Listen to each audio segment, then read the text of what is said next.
Right, I'm back. Sorry about that, guys.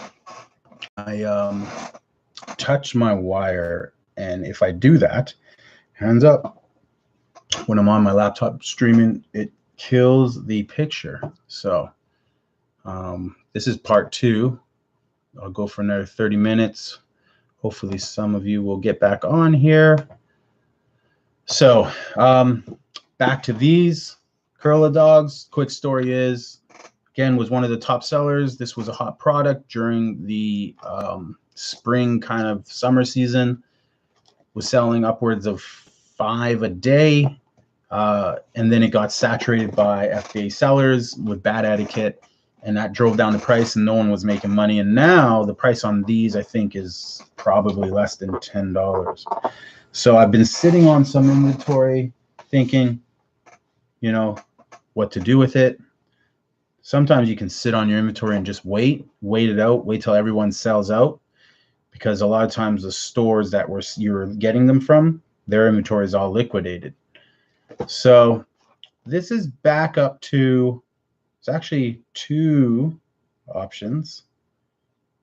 There's one that has 106K ranking. This is back up to $15 on that. So I could get my money back. There are no FBA sellers, so that's a good thing. Actually, $21.98 for Amazon fulfilled. So if I send this to FBA, I can make $12 back on these. So now, considering it's not the season right now, it's if I look on Camel, likely there's no sales on that right now. So, when things become saturated, the point on that one is when things become saturated and the price gets driven down.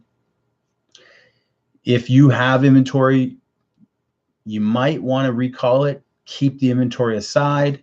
If you get your hands on more inventory, buy it up. You could keep it aside. Eventually, what will happen with all those sellers that are selling their products out for very cheap, $12.99, $12.50, or whatever the case may be, they'll run out, and success would be able to go back with this $2.50 product and relist it, put it back on the market once they've all sold out of their inventory for the high price again, and become that seller and make your money. So it ebbs and flows like that, and you have to pay attention to when products are being saturated with multiple sellers. So that was another kind of fail, in a sense, where it taught me how to deal with multiple Amazon sellers, what to do with my inventory, how to sit on inventory for a little bit of time and monitor it every other month, and see when sellers, not every other month, but a certain duration, maybe every month. You don't want to be looking at it every week, but every month or so.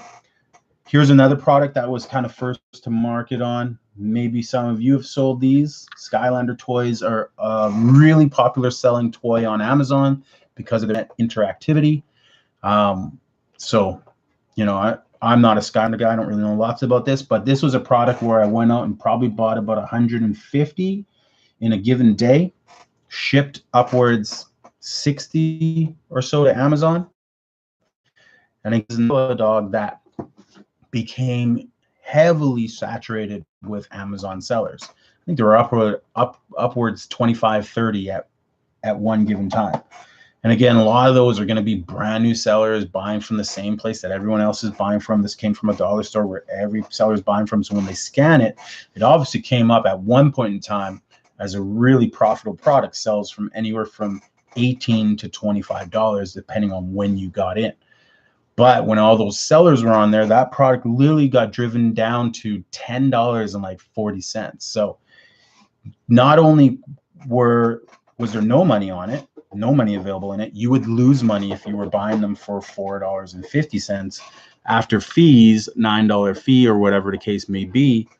It would be a $13.50 sale that you have to sell it for just to almost break even. So again, another scenario where a lot of people made the mistake of, I don't know how they even were trying to sell it for that price. I was happy that I only sold a certain amount of inventory shipped a certain amount of inventory. So I liquidated that, and I sat on at least 40 or so, 40 or 50 boxes, maybe not that many, let's say 40 of these for months. Probably sat on them for at least 5-6 months.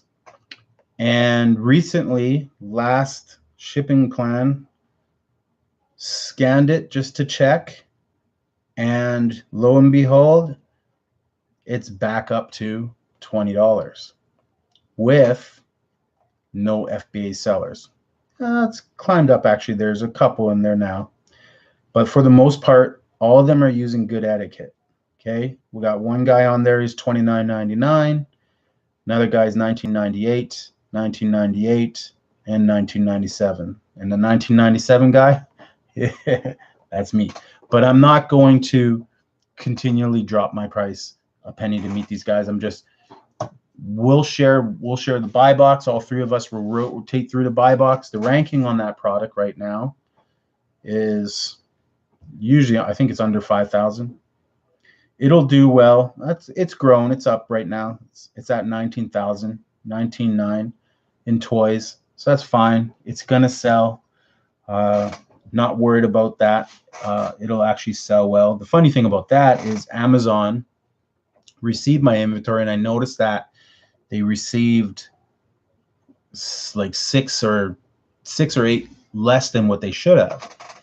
And so I was about to put in a inventory challenge or whatever they call it to see what happened to 8 of my units. And then I got that automated email saying Amazon is sending me a refund, and they're refunding me because the warehouse damaged some of my inventory. So I don't know what they did. They probably tore it apart or something like that.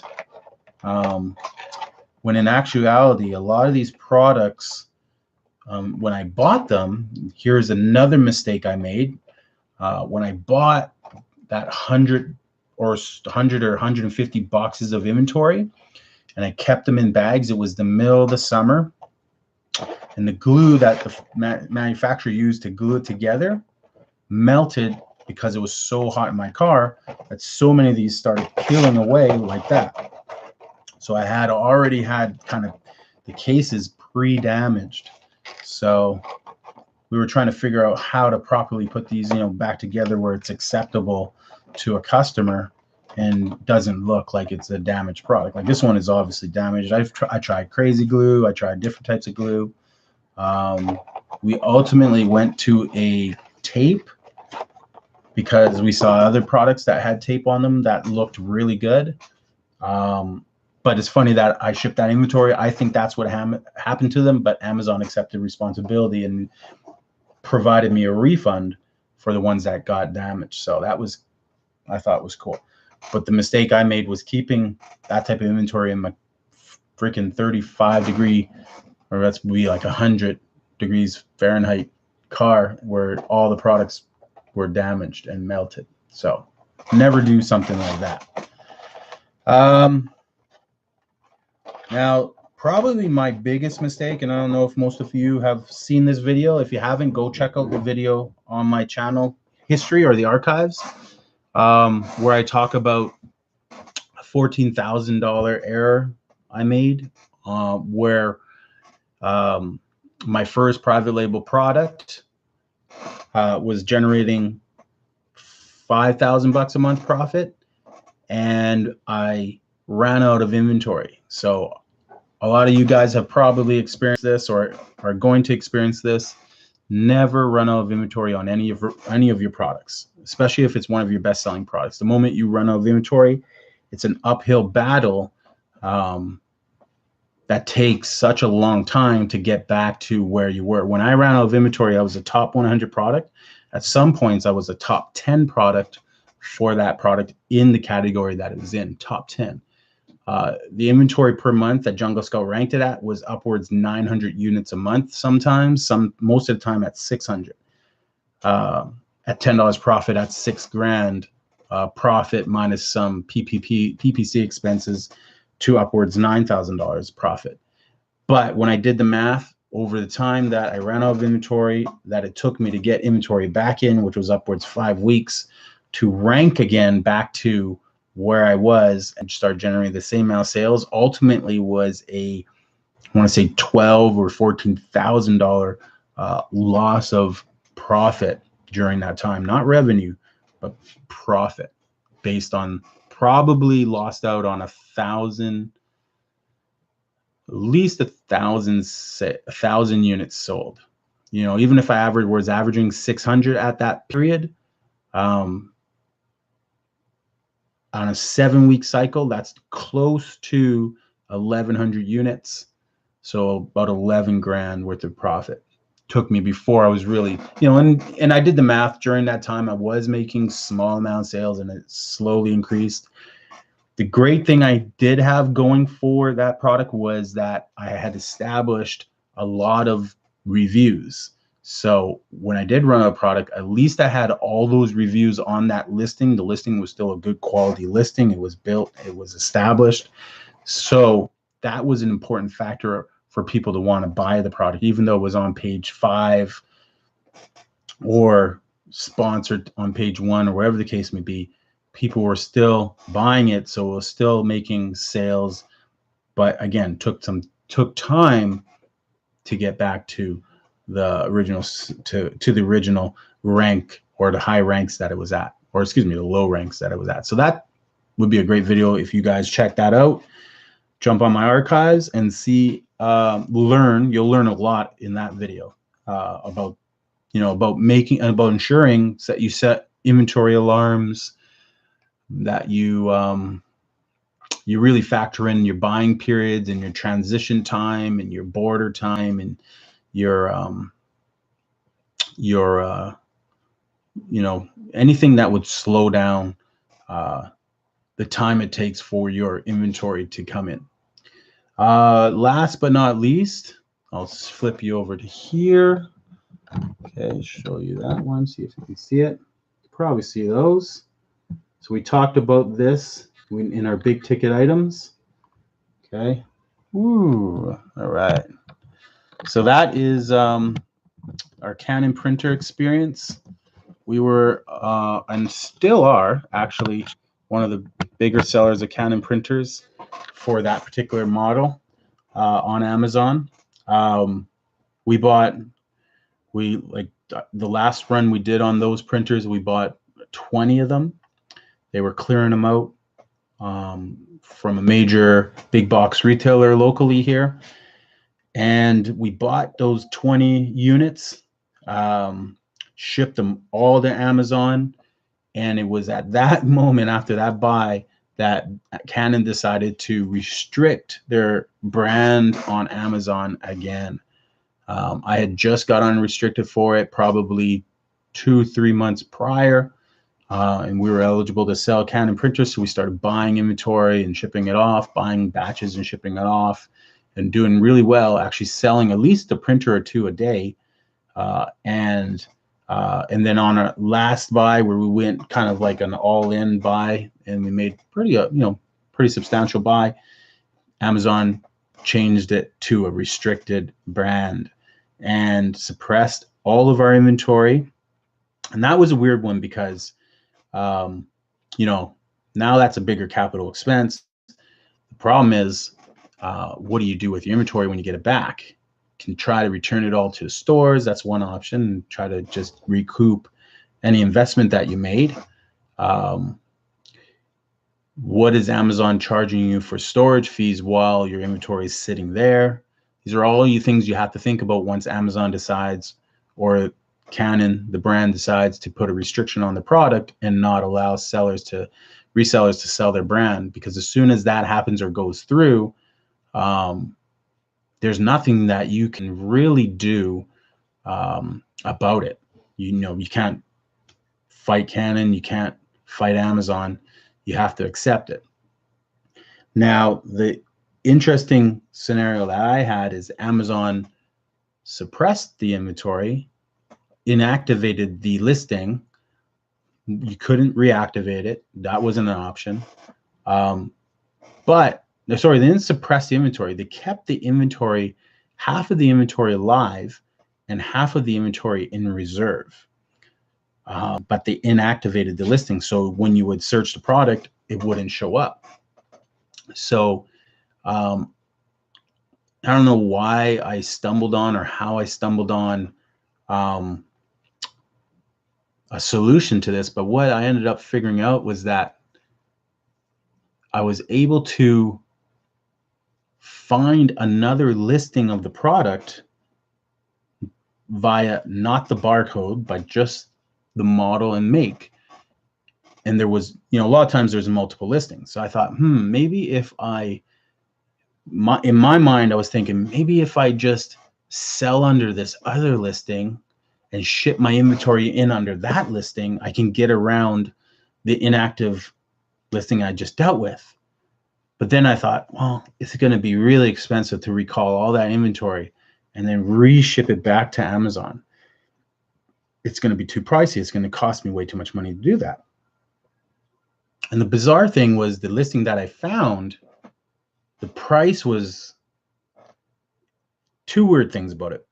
The listing I found was showing like a top 12 rank versus the listing that I was under was in I think it was hovering between 1,500 and 3,000 rank.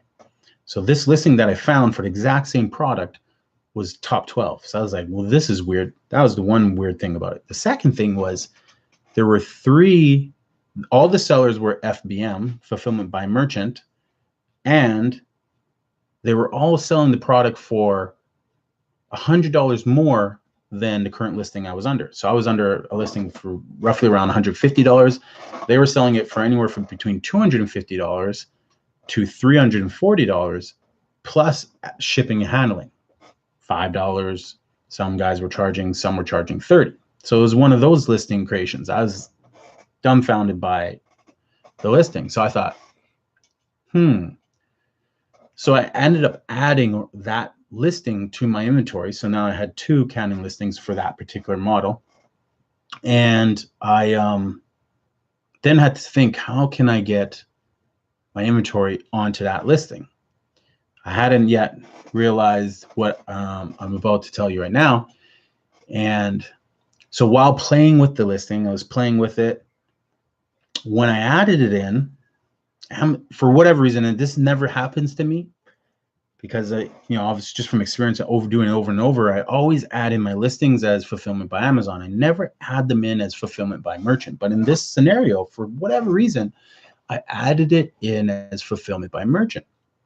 So it was like I was being directed from above. I don't know what it was. Like a higher being just saying, this is the way, Chris, this is what you'll do. And it was just, I was being guided. And so I added in, I'm looking at my inventory list and I'm seeing the option to change quantity. And I'm like thinking to myself, there's the solution. What if I just put in quantity, put on my price, then I'll just get the inventory back as quick as possible. Because now I'm trying to think, how can I liquidate this inventory? Like I need to liquidate this. I don't want to have to go through I had eBay on the back burner because I'm not an eBay seller, never have. That's a whole story in itself. My whole eBay experience, my 20-year journey with eBay. I'll explain that we'll do that on the next video. We'll talk about eBay on the next video. But I was thinking to myself, I'm going to liquidate these 20 printers on eBay. So I was doing all my research on eBay and what they were selling for, what other people were selling for. So I was thinking going that route. So then I stumbled upon the fulfillment by merchant. I'm thinking, okay, well, if I can get my inventory back in time, then I'll just, hopefully Amazon doesn't restrict this one, but for as long as I can keep this open, I'll just fulfill it myself. I'll go to UPS, I'll ship it to the customer, and we'll just sell it on here. And I'll undercut all those other prices. And then hopefully with the low ranking and the price point, I can just sell through the inventory fast. That was my mindset. Like, I'm just like, get my money back. We'll move on to another product. So anyway, so I put the, quantity of I think I put the quantity at like 3 or something like that. I'm like, I'm just going to put 3. It's probably to sell 1, probably every other day or something like that, or 1 a week. So I had already recalled like 5 units. There were 5 units for recall available. I recalled 5, and 5 were in reservation or something like that. I can't remember why I recalled 5, but I recalled 5 units. So I put 3 on the fulfillment by merchant listing, and then by, this was late in the evening, so I created that, and then the next morning I noticed, I have an order. I have to manage an order. So I look at manage an order. I'm like, okay, wow, I sold the printer right away. Like, that was fast. So I accept the order. So now I'm like, problem, I don't have any inventory. I haven't received my inventory from Amazon back. Other problem is I gotta, when you're doing fulfillment by our merchant, Amazon says you gotta get the product shipped by this date. This is your deadline. So it was like a Friday. So I had like 2 or 3 days. So I'm like, okay, hopefully this inventory that I recalled will get back to me in time so that I can ship it out before the deadline. So 1 day goes by, I've accepted it. 2 days goes by, I've accepted it. I have nothing. So now I'm in a panic. I'm like, I got 1 more day left to ship out the inventory to the customer, or else customer's gonna give me a bad review. Amazon's gonna throw a strike on me, and now I'm gonna be in hot water. So for whatever reason, I'm guided again. I go, I've drop shipped a lot of inventory to customers, customer service, and other various reasons. Can I drop ship from this listing to this listing? Obviously I can, because they didn't restrict it or suppress it. They restricted, but they didn't suppress it. They just inactivated the listing. So my inventory is still there. Let's see if I can jump on. Let's see if that option is still there. So I jump down to self-fulfillment, or whatever you call it. Add in the customer's information, add in the invoice number, their purchase information, add in everything. Click send. Congratulations, successfully sent an order. So in the very last minute, I was able to send or drop ship a product to the customer. So I was like, kind of a little bit of an epiphany. I was like, oh, there we go. Okay, maybe this is how I can liquidate quickly the 10 or so units I had left, or 20 units I had left, or I didn't even really know what to do with the reserved units because I had no access to them. Amazon, obviously, you don't have access to them. Till they go into your inventory. So fast forward 2 days, because 2 things that are crazy about what I just did is, 1, I didn't have to pay to recall my inventory. So I saved pick and pack fees and whatever other fee. I think it's just pick and pack they would charge plus shipping. I think it's upwards $20 per unit, $25 per unit to have those massive boxes shipped back to me. Save that. 2, to drop ship through Amazon to the customer, 2-day express to anywhere they are. Regular shipping was $20. For the 2-day, it was an extra $2. So I immediately decided, okay, let me get the inventory to the customer super fast, so they're like extremely happy about the fast service, lower rate of return if that happens. So I did that. For $22, I had that product shipped to the customer, and on that listing, for whatever reason, it was set up to charge $5 for shipping and handling, plus another 10 if they wanted it expedited. And I think I dropped the listing to like 150. So I think at the end of it, and there was no commission. I didn't have to pay Amazon a commission because it's self-fulfilled. So there's no commission, just to pick and pack and your shipping fees. So I was actually making more money off of this listing than on the old listing, having Amazon sell the product. So that was kind of a bizarre scenario. Weird thing about it is the very first customer I sent an inventory to wasn't happy with the printer. Immediately, right away, wanted to return it. What freaked me out was, again, returning it from Toronto to Vancouver. I immediately said, okay, well, let's just deal with this, rip the Band-Aid off, and we'll just keep trucking along. Send him a return tag. He had to pay for the return back.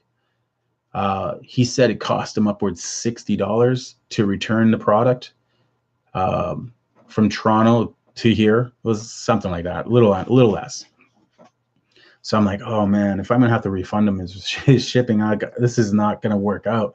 If people start returning their products, this is not gonna work out. So again, as an entrepreneur, I don't even know why I'm looking at the screen here. Sorry guys, I should be looking at the camera. As an entrepreneur, you guys and I am, We're responsible for everything. Everything falls on you. Okay, not on Amazon, not on anybody else. It falls on you. So you have to cover all these costs, and you also have to meet Amazon's expectations of returns and all those, again, expectations that Amazon puts in place for their business model, their customer operations. So immediately I had to follow that and just hope and pray that I wasn't going to start taking all these losses for these printers. Get that printer back. Funny enough, because I didn't realize I didn't refund it a guy until 20 days later. I was looking on my app and I'm like, manage an order, manage a return. I'm like, what? Another one? Turns out it was the same guy. I hadn't refunded the money. He hadn't called me either. So I decided to refund his money just for what he initially paid, and I didn't refund him on that shipping. So we'll see how that turns out. But get that printer back. Finally, all of a sudden, I leave the 3, so there's 2 left on my listing. Another printer comes through the next day. I'm like, okay, let's do it again. Drop ship that one. Gone.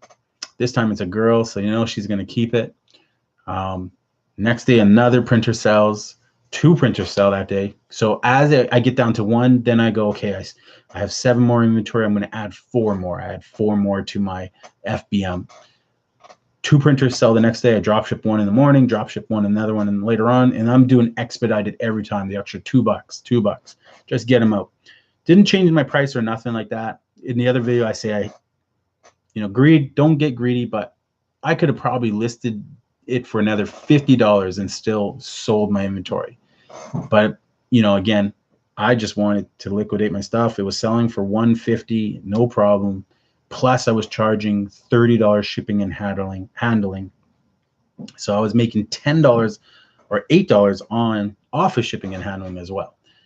The end of it, day after day after day, cleared out all the inventory that was in my active section on Amazon, which was 10 units. They still have 10 units of mine. I've received 1 and 1 return, so I have 2 here.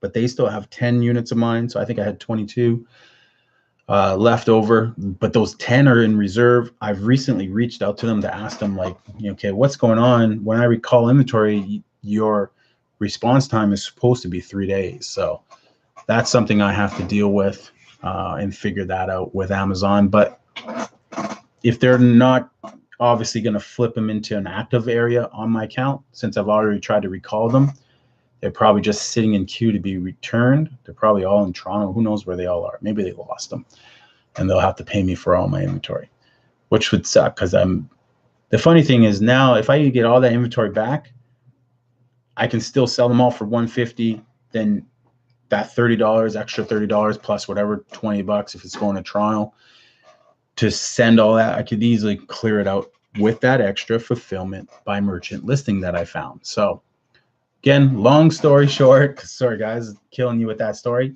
but it's just a way for you to think outside the box and how to recover from those mistakes that may not naturally be